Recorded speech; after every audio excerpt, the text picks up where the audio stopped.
हवेली के पुराने नौकरों में सबसे ज्यादा अहमियत हमेशा से मासी मिनी को ही हासिल रही थी।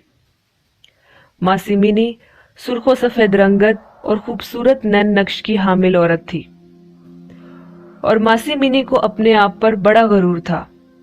इसका बल खाता हुआ छरीरा जिस्म और फिर अकड़ कर चलना और लोगों को अपनी तरफ मुतवज्जा करने का शऊर इसे कहीं चैन न लेने देता था। हालांकि अब इसकी उम्र ढल रही थी, लेकिन फिर भी ऐसे जाहिर करती थी जैसे अभी अभी नौजवानी के दौर में दाखिल हुई हो। वो बेहद चर्ब जुबान, मक्कार और अय्यार फितरत की हामिल औरत थी और शायद इसीलिए हवेली में तमाम बाकी नौकर इससे बहुत डरते थे। मासी हवेली में बहुत पहले से यानी बरसों से मौजूद थी। वो बेवा थी और इकलौते जवान वफात पाए बेटे की माँ भी, लेकिन फिर भी इसमें हद से ज्यादा अकड़ और गुरूर था जो खत्म होने का नाम ही न लेता था। हवेली के तमाम छोटे और बड़े बच्चों के अक्सर पीछे पड़ी रहती थी।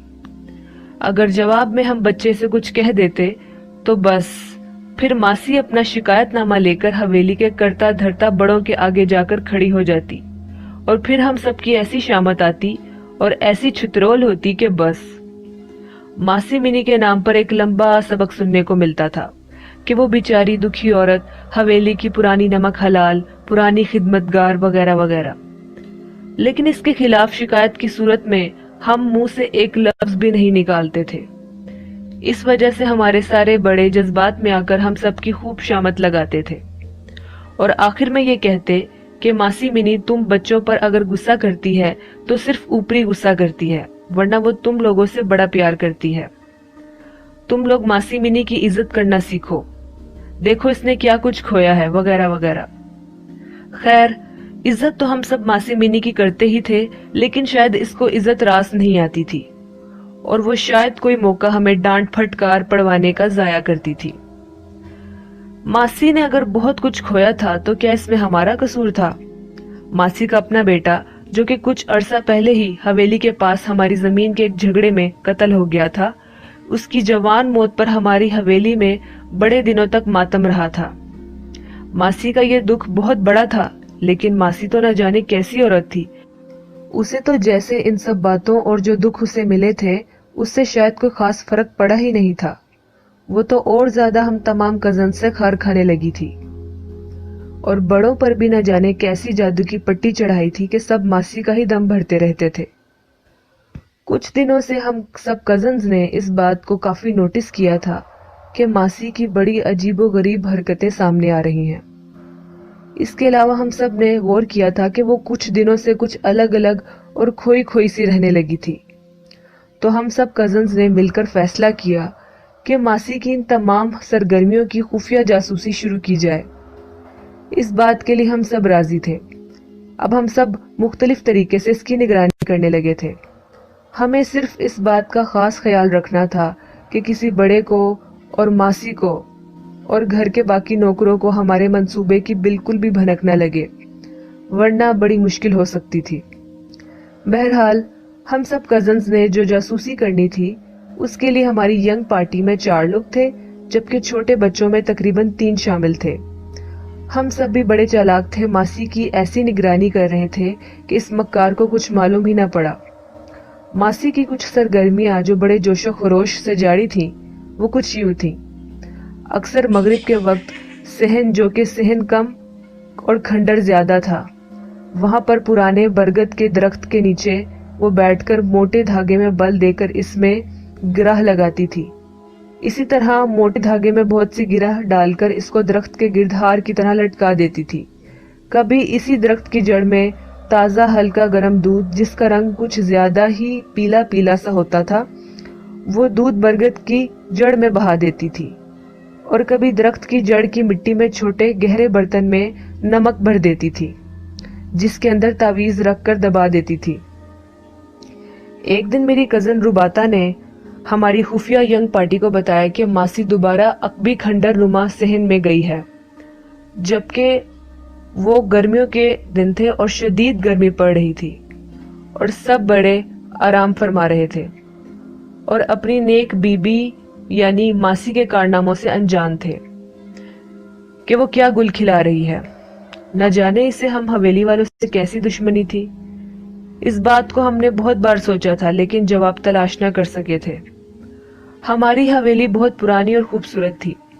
इस हवेली में हम सब कजन्स बड़े मजे से रहते थे। हमारे दादा की नजदीकी गांव में काफी अराजी थी और कुछ फलों के बागात भी थे। छुट्टियों में हम सब वहां लाजमी मजे करने जाते थे, लेकिन वहां हमारे सामने वो बला यानी मासी भी अक्सर ही होती थी। इसकी हड्डी में चैन नाम की कोई चीज न थी।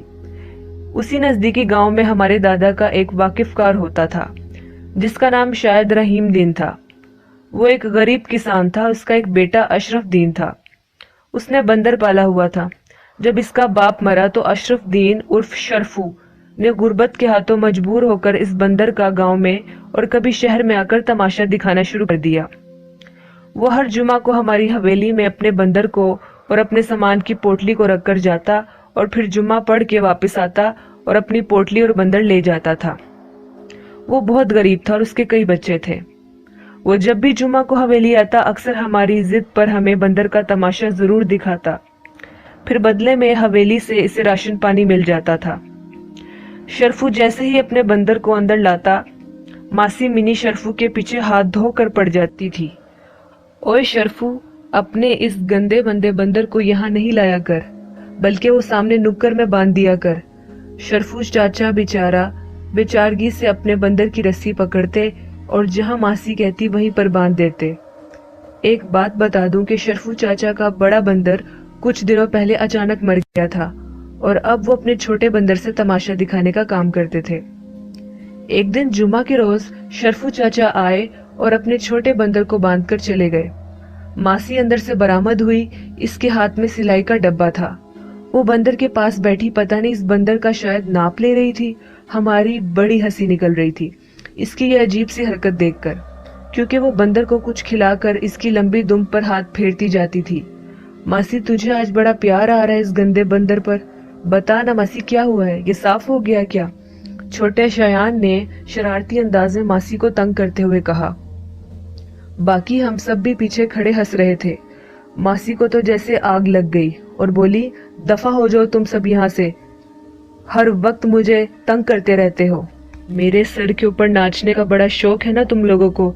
दफा हो जाओ, जाके मरो जाके कहीं पर, मासी ने जहर उगलते हुए कहा। हम सब हैरत से एक दूसरे को तकने लगे कि ये मासी शायद मजीद पागल हो चुकी है। ये सोचते हुए एक दूसरे को इशारा किया और वहां से हट गए। जाने से पहले शरफू चाचा बता कर गए थे कि वो आज कुछ काम से शहर जा रहे हैं, इसलिए लौटने में काफी देर लगेगी। मतलब शायद वो शाम में वापस आकर अपना बंदर और सामान यहाँ से ले जाएंगे। जैसे ही शाम का अंधेरा गहरा हुआ, शरफू चाचा की हवेली में वापसी हुई। वो अपने बंदर को खोलने के लिए सहन की नुक्कड़ की तरफ गए, लेकिन इनका बंदर वहां मौजूद ना था। तो वो हैरानो परेशान होकर हम सबसे पूछने लगे, लेकिन हम सब ने दोपहर का खाना खाने से पहले उसे देखा था। उसके बाद तो हम उस तरफ गए ही नहीं थे। हम सब से पूछने के बाद चाचा ने हवेली के बड़ों और मिनी मासी से अपने बंदर के बारे में पूछा। सबने लाइल्मी का इजहार किया कि उन्हें नहीं पता। हम सब बहुत परेशान थे कि इनका बंदर कहाँ गायब हो गया था, क्योंकि शरफू चाचा ने खुद उसे सहन की नुक्कड़ में बांधा था, इसलिए बंदर खुद से कहीं जा नहीं सकता था। खैर, शरफू चाचा ने बाहर जाकर हवेली के नजदीक लोगों से पूछा और काफी देर तक बंदर को तलाश करते रहे, लेकिन अफसोस के बंदर न मिल सका। शरफू चाचा बेचारे थक हार कर अपना सामान उठाकर वापस चले गए। लेकिन न जाने क्यों इस सारे मामले में मासी मिनी के चेहरे पर एक अजीब सी मुस्कुराहट थी। ये कुछ दिन गुजरने के बाद की बात है। उस दिन बड़ी सख्त गर्मी थी। दोपहर के वक्त मैं, रुबाता और अहमद हम तीनों मासी मिनी की जासूसी कर रहे थे कि हमें मालूम हुआ कि वो हवेली की दूसरी मंजिल पर गई है। कुछ देर बाद हम तीनों भी उसके पीछे दूसरी मंजिल पर बने आखिरी स्टोर नुमा कमरे के सामने पहुंच चुके थे। हम में से अहमद ने पिछली तरफ की खिड़की से छुपकर देखा कि मासी एक बड़ी छुरी से कुछ काट रही थी, जिसकी आवाज खचर खचर जैसी आ रही थी। उसके इर्द गिर्द कुछ दूसरा सामान भी बिखरा पड़ा था, जिसमें स्याह कोयले, नमक, आम की गुठलियां, टूटा हुआ आईना, सुई धागा और छोटे कंकर, एक छोटी पतीली जिसमें सब रखा हुआ था। जिस चीज को वो काट रही थी वो अहमद को नजर ना आ सकी थी। अहमद जल्दी से खौफजदा होकर हमारी तरफ आया और हमें नीचे चलने का इशारा किया। हम समझ गए और वहां से नीचे उतर आए। फिर अहमद ने हमें सब कुछ जो उसने देखा था बता दिया। उसकी तमाम बातें सुनकर हमें भी खौफ से पसीने आने लगे थे। अब हमारी खुफिया यंग पार्टी को पक्का यकीन हो गया था कि मासी खुफिया तरीके से वो सब कर रही थी जो जरूर जादू टूना और काला पीला इलम था। लेकिन वो ये सब क्यों कर रही थी, किस लिए कर रही थी, इसके सब कुछ करने के पीछे क्या मकसद था, ये सब हम जानने से कासिर थे। लेकिन हवेली के तमाम बड़ों पर जाने मिनी मासी ने कैसा जादू चला रखा था कि सब कुछ सामने होते हुए भी जाने क्यों तमाम बड़ों को कुछ नजर नहीं आता था। बहरहाल जो कुछ भी था, लेकिन हम सब कजन्स ने ये पक्का इरादा कर लिया था कि मासी की करतूतों पर नजर रखनी है और मासी का पोल बड़ों के सामने खोलना है। अब तो ये हमारे लिए मिशन की तरह था। कुछ दिन बड़ी खामोशी से गुजर गए। एक दिन हम सब हवेली की छत पर शाम के वक्त ठंडी हवाओं से लुत्फानंदोज हो रहे थे, क्योंकि गर्मी भरे दिनों में शाम के वक्त मौसम कुछ ठंडा हो जाता है।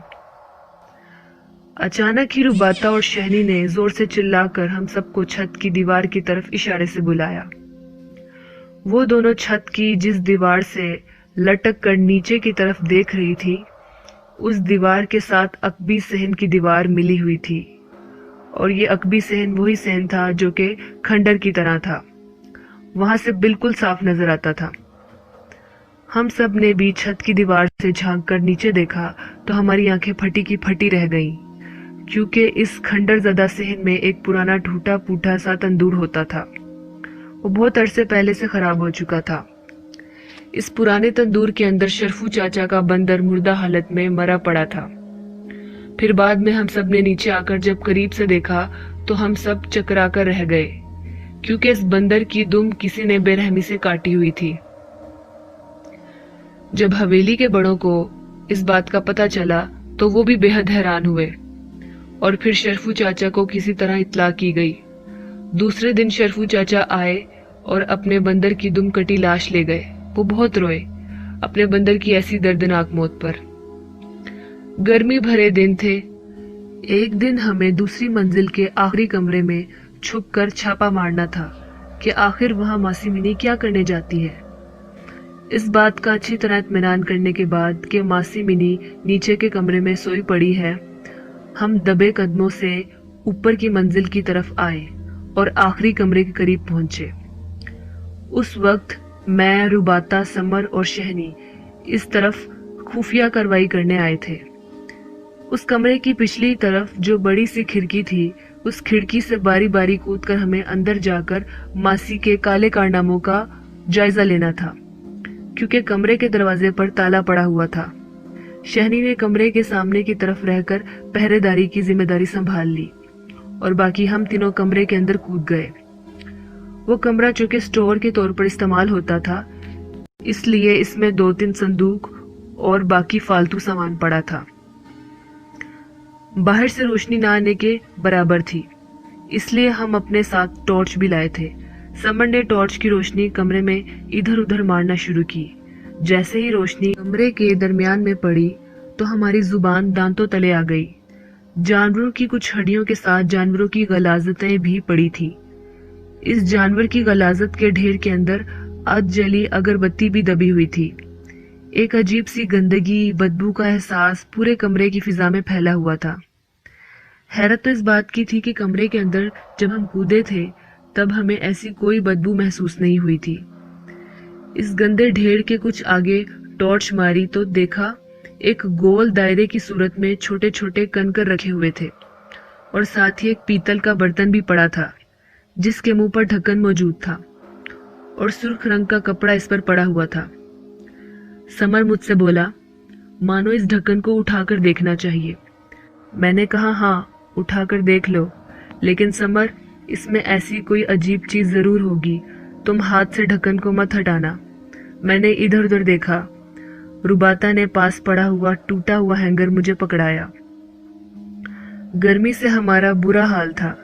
बार बार इन हड्डियों और गलाजत पर नजर जाती थी तो हमारी हालत अजीब होने लगती थी, उल्टी आने लगती थी। हमारी टांगे भी कांप रही थी। समर ने कलामे इलाही का विर्द करते हुए ढक्कन पलट दिया और फिर हम तीनों ने फटी फटी आंखों से इसमें देखा। इसके अंदर गाढ़ा गाढ़ा सा लहू भरा हुआ था, जबकि अंदर एक अजीब सा छिपकली नुमा जानवर इस शय को रगबत से खा रहा था। हम तीनों खौफजदा होकर कुछ कदम पीछे हट गए। अचानक ही वो लहू भरा बर्तन कुछ ऊपर की तरफ उछला। हमारी तो जैसे जान ही निकल गई। हम तीनों जल्दी से पलटे और खिड़की की तरफ लपके और बाहर की तरफ कूदकर जल्दी जल्दी शहनी के पास आए और इसे भी साथ लेकर फौरन ही नीचे भाग खड़े हुए। हम सब की सांस काफी हद तक फूल गई थी। कुछ दिन मजीद गुजर गए। शान और शौकत से खड़ी हमारी खूबसूरत हवेली हमें अब बोझल बोझल गहरी तारीकी में डूबी थकन ज़दा उदास उदास नजर आती थी। हवेली के मवेशी जो बाड़े में मौजूद रहते थे काफी ज्यादा तादाद में बीमार पड़ गए थे और कुछ पालतू जानवर अचानक ही मुर्दा हालत में पड़े मिले थे। कुछ के तो सर गर्दन भी गायब थे। ये कटे फटे पालतू जानवर मुर्दा हालत में बाड़े के अंदर की जानिब मरे पड़े नजर आए थे। हवेली के नौकरों और बड़ों ने मुख्तलिफ अंदाजे लगाए मगर असल हकीकत को ना जान सके। बहरहाल हवेली में मजीद पुरसरार वाक़यात होने लगे। अक्सर शाम के बाद किसी बड़े या छोटे को लंबे लंबे अजीब से सफेद साए दिखाई देने लगते और कभी रात के किसी पहर अजीब सा शोर होने लगता, जैसे कोई बड़े जोर जोर से फर्श की सफाई धुलाई कर रहा हो। और फिर उसके बाद ऐसा लगता कि जैसे किसी को जबरदस्ती ज़िबा किया जा रहा हो। एक अजीब खौफ था जो हर तरफ फैला हुआ महसूस होने लगा था। रात होते ही हवेली के तमाम लोग सहम कर रह जाते कि जाने क्या कुछ हो जाए। बच्चों के लिए तो खास तौर पर सख्त ऑर्डर था कि मगरिब की अजान से पहले हवेली के सहन या फिर हवेली के बाहर बिल्कुल न निकले। मासी मिनी हर जुमेरात को किसी मजार पर हाजिरी देने जाती थी। हवेली में तो वो यही कहकर जाती थी, लेकिन जाने वो कहाँ जाती थी। उसकी हरकतें पहले से ज्यादा पुरसरार होने लगी थी। एक रात हवेली के सारे मकीन गहरी नींद सोए हुए थे। चांद की मालूम नहीं 14 या शायद 15 तारीख थी। सारी हवेली गहरे सकूत में डूबी हुई थी कि अचानक कुछ शोर सा उठा, जैसे कोई कमरों के आगे बने खुले दलान में बहुत सा पानी गिरा रहा हो। इस अजीब शोर से मुजाहिद भाई, जो कि ताया के सबसे बड़े बेटे थे, उनकी आंख खुल गई। वो बेचैन से होकर अपने कमरे से बाहर आए। वो ये देखकर दंग रह गए कि दलान मुकम्मल तौर पर गीला था, जैसे अभी अभी किसी ने पानी डालकर गीला किया है। और उससे भी हैरत और झटके की बात यह थी कि दलान के एक तरफ रखे फूलों वाले गमलों के नजदीक मासी बैठी थी और उसके हाथ में एक खुरपी थी, जिससे वो एक गमले की मिट्टी को खोद कर न जाने क्या कर रही थी। वो मजे से नीचे फर्श पर बैठी थी और अपने अजीबोगरीब काम में बुरी तरह मगन थी। मुजाहिद भाई पहले तो अचानक इतनी रात को ये देखकर घबरा गए, लेकिन फिर तेज कदमों से मासी के करीब आए। मुजाहिद भाई को इस वक्त मासी पर शदीद गुस्सा आ रहा था। उन्होंने मासी को जोर से आवाज दी तो मासी ने चौंक कर अपने पीछे देखा। वो हड़बड़ासी गई। मुजाहिद भाई ने मासी से सवाल किया, आधी रात को तुम यहाँ क्या कर रही हो? जवाबन मासी होनको की तरह मुजाहिद भाई को तकने लगी। मुजाहिद भाई ने मासी को खूब गुस्से में खरी खरी सुनाई और कहा कि अब इस हरकत की बाकी खबर वो सुबह सवेरे लेंगे। मुजाहिद भाई गुस्से में ये सब कहकर अपने कमरे की तरफ चले गए। हवेली की वो सुबह वाकई बहुत शानदार थी। मुजाहिद भाई समेत हवेली के तमाम बड़ों ने मासी की बड़ी अच्छी खासी खबर ली, लेकिन मासी भी बड़ी चालाक चीज थी। पहले ही से मुख्तलिफ बहाने तैयार करके बैठी हुई थी, इसलिए बड़ी छितरोल से बच गई, लेकिन डांट फटकार भी खूब मजे की पड़ी थी। खैर मौका देखकर हमारी यंग पार्टी ने मुजाहिद भाई को मासी के कुछ पुरसरार अहवाल कह सुनाए और अकबी सहन में ले जाकर मासी पर मजीद कुछ रोशनी डाली। مجاہد بھائی کھنڈر زدہ اکبی صہن جو کالے اور پرسرار آمل کے آستانے کی طرح نظر آ رہا تھا، وہ مزید تیش میں آ گئے یہ دیکھ کر۔ وہ واپس پلٹے، حویلی کے اندر جا کر سختی سے ماسی سے اس بارے میں پوچھا۔ پہلے تو ماسی کچھ گھبرا سی گئی، لیکن پھر مکاری اور عیاری سے بولی کہ یہ سب تو اس نے حویلی کی بھلائی کے لیے کیا ہے، اور یہ نوری علم ہے، ایک بزرگ سے کروایا ہے۔ نہ جانے اتنی بڑی اور جھوٹی بات ماسی نے کیسے اتنی آسانی سے کہہ ڈالی، اور روتے روتے کہنے لگی، وہ جس مزار پر جاتی ہے وہاں وہ حاضری لگواتی ہے اور حویلی کے لیے خاص دعا کرواتی ہے۔ اور بھی بہت سی جذباتی باتیں کر کے وہ رونے لگی۔ مجاہد بھائی عجیب سی کشمکش میں گرفتار تھے کہ وہ اس کی بات پر یقین کرے یا نہ۔ مجاہد بھائی جواباً چپ رہے، شاید وہ کچھ سوچ رہے تھے۔ ہماری ینگ پارٹی بہت خوش ہو رہی تھی کہ اس بار تو پکا ماسی منی کا پول کھل جائے گا، سر عام اس کی تمام تکبر اور غرور سے تنی گردن ضرور جھک جائے گی، اور یہ کہ حویلی کے سب بڑے جی بھر کر اس کی چھترول کریں گے۔ لیکن اس مرتبہ بھی وہ اپنی عیاری کی وجہ سے بچ نکلی تھی۔ ہماری بچہ پارٹی سخت افسوس اور افسردہ ہونے کے ساتھ ساتھ یہ بات بھی دل دہلا رہی تھی کہ اب کسی بھی وقت ماسی اپنا بدلہ ہم سے ضرور لے گی۔ ایک دن شام کے وقت ہلکی ہلکی بارش ہو رہی تھی، ہوا کے ٹھنڈے جھونکے خوشگوار ماحول بنا رہے تھے۔ ہم سب حویلی کے دالان میں اکٹھے تھے اور کچھ دیر سے چھوٹے شایان کو تلاش کر رہے تھے۔ ہر جگہ تلاش کر لیا تھا لیکن وہ کہیں بھی نظر نہیں آ رہا تھا۔ پھر ہم سب دوسری منزل پر تلاش کرنے لگے۔ اچانک ہی شایان کی ہلکی سی چیخ سنائی دی۔ وہ اسی طرف سے آ رہی تھی جہاں پر کونے والا سٹور روم تھا۔ ہم سب چپ چاپ تیزی سے اس کمرے کی طرف لپکے۔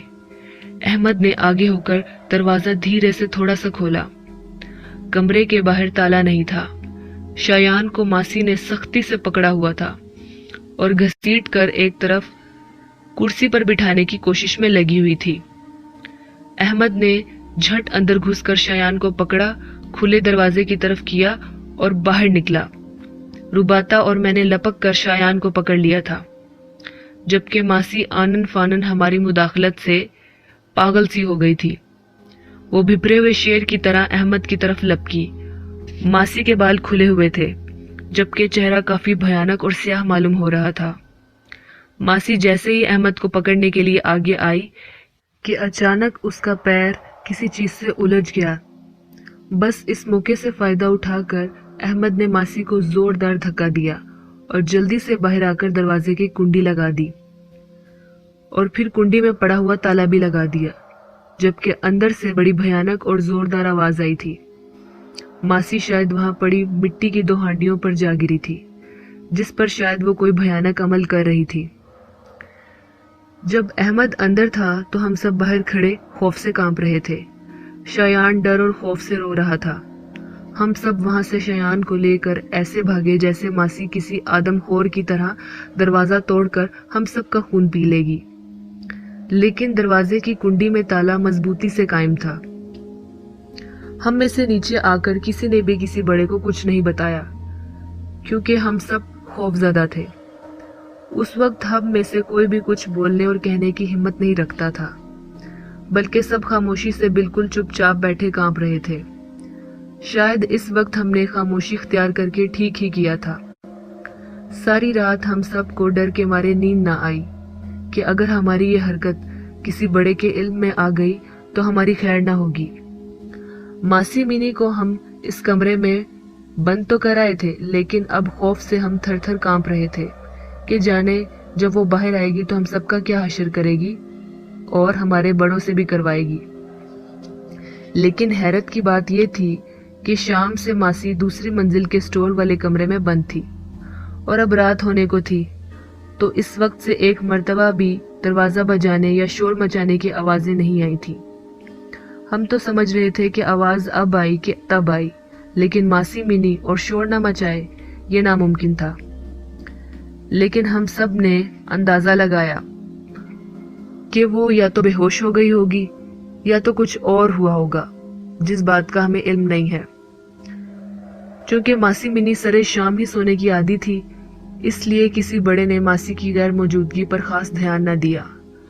رات ہو چکی تھی، حویلی کے سب بڑے سو چکے تھے، لیکن ہماری پارٹی کے تمام لوگ جاگ رہے تھے، اس خوف سے کہ کہیں ماسی منی نہ آ جائے، اور اگر کسی کی آنکھ لگ بھی جاتی تو خوف سے دوبارہ کھل جاتی تھی۔ خوف زدہ رات کے اندھیرے کے بعد آخر کار صبح کا اجالا پھیلا۔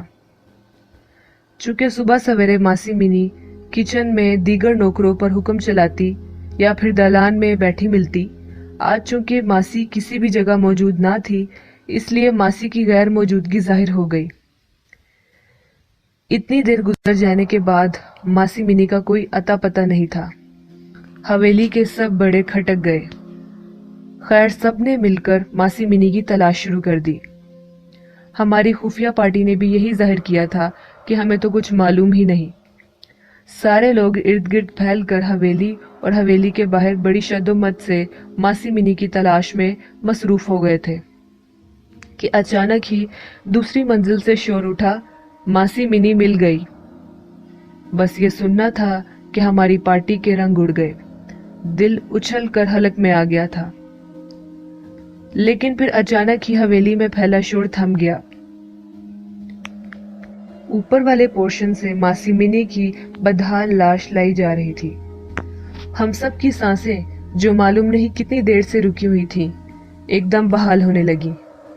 حویلی میں یکدم خاموشی پھیل گئی اور تمام بڑے حیرت کی مورت بنے کھڑے تھے اور ماسی منی کی لاش کو صدمے کی حالت میں دیکھ رہے تھے۔